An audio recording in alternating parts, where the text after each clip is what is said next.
Judge Amos Bell stood beneath the gallows with a rope hanging inches from his face. The Independence Day crowd had gone silent.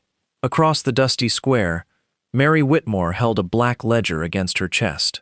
Beside her stood 3 frightened men who had once sworn that her son was a horse thief. Silas Crow reached for his pistol. Mary looked directly at him. "Touch that gun," she said, "and every person in this town will learn what happened at Miller's Canyon." Silas froze. The judge began to shake. Above them, carved into the gallows beam, were the names of 4 dead ranchers and 1 innocent young man. 6 weeks earlier, the town had believed Mary Whitmore was only a grieving old widow. They had been wrong.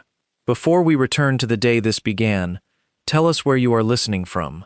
Like the story, subscribe to the channel, and share your thoughts below. And if you have ever seen an innocent person blamed because powerful people controlled the truth, you are welcome to share that experience too. The church bell rang once, as Daniel Whitmore climbed the gallows steps. Dust moved through the town of Mercy Ridge like pale smoke. Men stood along the wooden porches. Women held their children close. Even the saloon doors had stopped creaking. Daniel was 28 years old. His hands were tied, but he walked without being dragged. At the front of the crowd stood his mother, Mary. She wore a faded gray dress and a black bonnet that had belonged to her own mother. Her back was straight. Her hands rested calmly against her sides. Daniel searched until he found her face. "Ma," he called. The sheriff placed a hand on his shoulder. Daniel pulled away from him. "I never stole those horses," he said. "You know me." Mary's lips trembled, but her voice remained steady. "I know you." Silas Crow watched from beneath the shade of the hotel porch.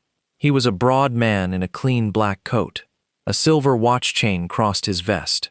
He owned more cattle than any man in the county, and nearly half the businesses in Mercy Ridge owed him money. 3 witnesses had claimed they saw Daniel leading stolen horses from Silas's north pasture. One was a ranch hand named Wade Turner. Another was the saloon keeper, Luther Pike. The third was a nervous farmer named Samuel Voss, whose land bordered Silas's ranch.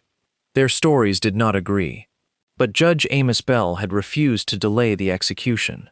"The town needs order," the judge had said. "Horse theft cannot go unanswered." Mary had begged for one more day. She had been given 1 hour. The deputy beside the gallows was Ezra Cole. He avoided Mary's eyes as he placed the rope around Daniel's neck. 3 nights earlier, Ezra had arrested Daniel beside the old train station. Daniel had not resisted. Instead, he had whispered something Ezra had told no one. "Look beneath my father's grave." Ezra had assumed it was the frightened talk of a condemned man.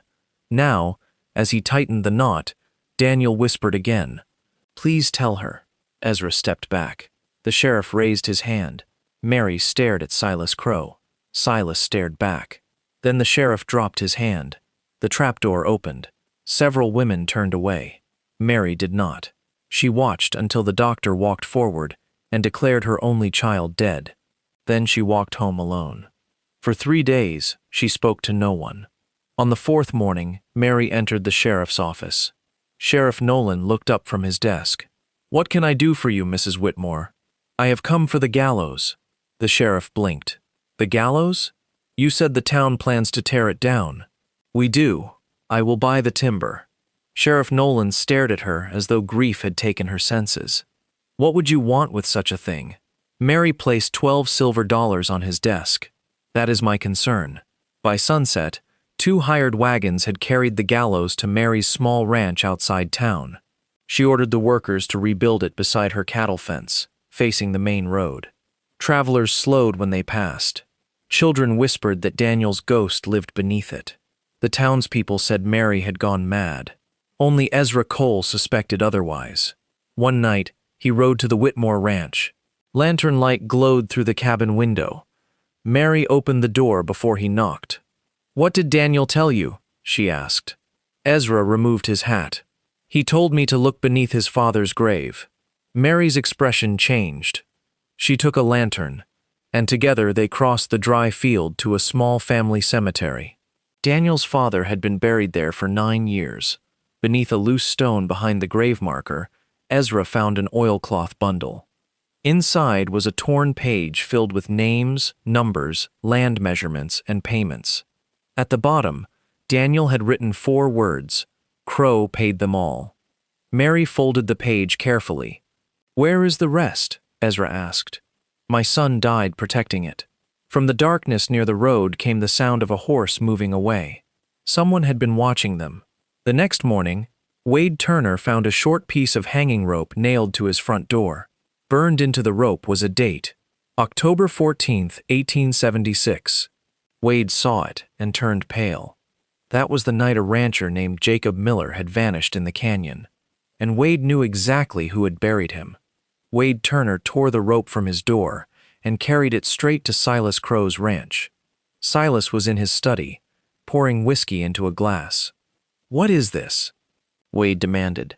Silas looked at the burned date and showed no surprise. "It is a piece of rope. It is the date Jacob Miller died." Silas raised the glass to his lips. "Jacob Miller fell into a canyon. You told us to say that." Silas set the glass down. "I told you what happened." Wade stepped closer. "No. You told me what to tell the sheriff after I helped bury him." Silas's eyes hardened. "You were paid well. I was paid to scare him away from his land. I did not know your men would kill him." Silas walked around the desk. "Then perhaps you should keep your mouth closed before someone remembers your part in it." Wade left the ranch shaking. By noon, Luther Pike had received his own piece of rope. The date burned into it was March 3rd, 1877. That was the night a fire destroyed the land office. Several property records had vanished, including deeds belonging to families who later lost their ranches to Silas Crow. Luther had supplied the lamp oil. Samuel Voss received the 3rd piece before sunset. His rope carried the date Daniel Whitmore had been arrested. Samuel sat on his porch holding it until darkness covered the fields. His wife found him there. "You testified because Crow threatened our farm," she said quietly. Samuel stared at the road, "and an innocent man died because I was afraid." At the Whitmore ranch, Mary sat beneath the rebuilt gallows with Daniel's torn ledger page spread across a table. Ezra Cole stood beside her. "You sent the rope?" he asked. Mary did not look up. "I sent the truth. You could get yourself killed. That did not stop my son." Ezra lowered his voice. "Silas has men watching the ranch. Let them watch." She pointed to several marks on the ledger page. "These are not cattle numbers. They are payments." Ezra leaned closer. Each payment appeared beside a rancher's name and a date: Jacob Miller, Thomas Hale, Peter Grady. All 3 men had died or disappeared after refusing to sell their land. At the bottom of the page was a name Ezra had not expected: Judge Amos Bell. Next to it was a large payment made 2 days before Daniel's trial. Ezra stepped back. "The judge was bought." "Yes, but this page alone may not prove it. That is why Daniel hid the rest." Mary opened a weathered wooden box and removed one of Daniel's letters. He had written it from jail on the night before his execution. Most of the letter was filled with apologies and memories, but one sentence had troubled Mary. "Father always said the north fence leaned toward the truth." At sunrise, Mary and Ezra rode to the far edge of the ranch. The north fence ran beside a dry creek bed. Most of the posts stood straight, but one leaned sharply toward an old cottonwood tree. Ezra dug beneath it. His shovel struck metal. They uncovered a rusted ammunition box wrapped in oilcloth. Inside was the missing ledger. It contained land deeds, payment records, and letters signed by Silas Crow. One letter ordered his foreman to remove Jacob Miller before the railroad survey reached the canyon. Another instructed Judge Bell to make Daniel's trial brief and final. Ezra read the words twice. "This could hang Crow." Mary closed the ledger. "No." Ezra looked at her. "No? Hanging one man will not repair what this town allowed. What do you plan to do?" Mary looked toward Mercy Ridge, where flags were already being raised for the Independence Day celebration. "I plan to make every person who stayed silent hear the truth." That afternoon, Samuel Voss arrived at Mary's ranch. He removed his hat and fell to his knees in the dirt. "I lied," he said. "Silas said he would take my farm and leave my children hungry." Mary stared at him.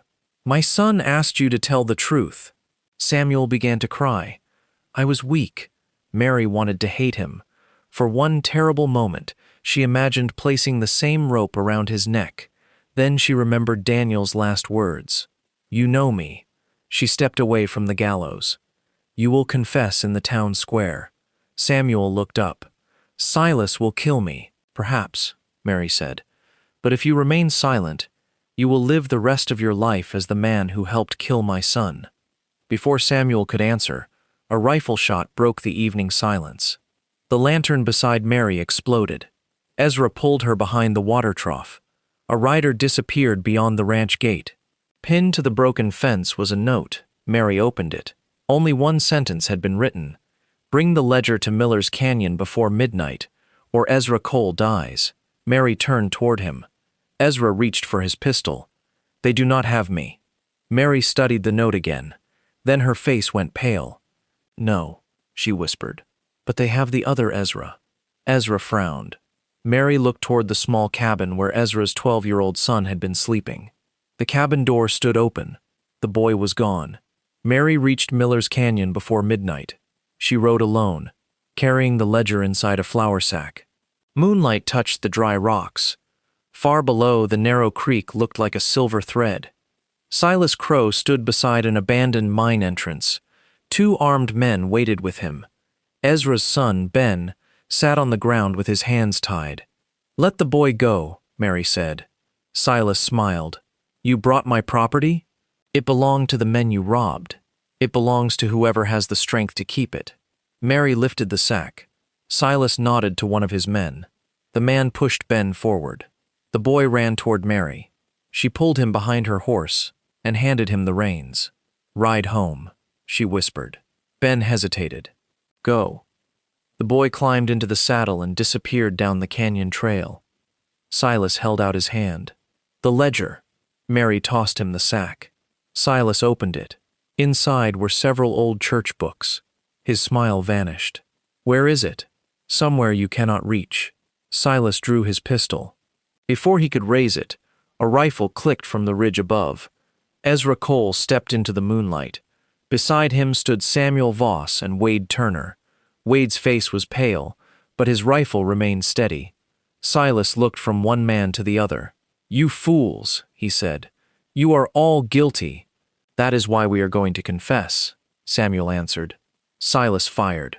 The shot struck the ground near Mary's feet. Ezra fired back, knocking Silas's pistol from his hand. Silas's 2 men dropped their weapons and fled into the darkness. Mary could have allowed Ezra to shoot Silas. Instead, she stepped between them. Not here, she said. Not where the truth can be buried again. The next morning, Mercy Ridge filled with music, flags, and wagons. Families gathered for the Independence Day celebration. Children carried small paper flags. A brass band played beside the courthouse. At noon, the church bell began to ring, but it did not stop after 12 strikes. It rang again and again until the whole town turned toward the square. Mary's gallows stood beside the courthouse. Ezra and Samuel had moved it there before sunrise. Judge Amos Bell stood beneath it with his hands tied. Silas Crow stood beside him under armed guard. Sheriff Nolan faced the crowd. Mary climbed onto the platform carrying the real ledger. She read the names of the ranchers whose land had been stolen. Then she read the payments made to witnesses, deputies, and the judge. Wade Turner confessed that he had helped bury Jacob Miller. Luther Pike admitted burning the land office. Samuel Voss told the crowd how Silas threatened his children before Daniel's trial. Judge Bell began to shout, They are liars. This woman wants revenge. Mary opened the ledger to its final page. There was the judge's signature beneath the words, The Whitmore boy must not live long enough to testify. The crowd became still. Judge Bell looked up at the rope hanging above him. No, he whispered. You cannot do this. Mary picked up the noose. People moved closer. Some wanted to see the judge suffer. Others began calling for Silas to hang beside him. Mary placed the rope around Judge Bell's neck. He started to cry. Then she removed it. My son stood here and begged you to hear the truth, she said. You refused because a rich man paid you. The judge's knees weakened. Mary looked at Silas. For 6 weeks, I dreamed of watching both of you die." Silas gave a bitter smile. "Then do it." Mary shook her head. "No, that is what you would do." She turned toward the townspeople. "If we hang men without a fair trial, then Daniel died for nothing. We become the same town we were on the day we killed him." The sheriff lowered his head. Mary handed the ledger to a federal marshal who had arrived on the morning stagecoach. Ezra had sent word to the territorial capital 3 days earlier. Silas Crow, Judge Bell, and the men who helped them were taken away to face trial. The stolen deeds were later returned to the surviving families. Wade, Luther, and Samuel also faced punishment for their crimes. Mary did not ask that they be spared. Confession did not erase what they had done. Weeks later, Mary moved the gallows back to her ranch. Ezra found her cutting the beam apart with a handsaw. "What will you build?" he asked. Mary looked toward Daniel's grave. A gate. By winter, the old gallows had become the entrance to the Whitmore ranch. Across the top beam, Mary carved Daniel's name. Beneath it, she carved 4 words: "Truth must enter here." Travelers continued to slow when they passed, but no one spoke of ghosts anymore. They spoke of a quiet 67-year-old widow who had every reason to become cruel and chose justice instead.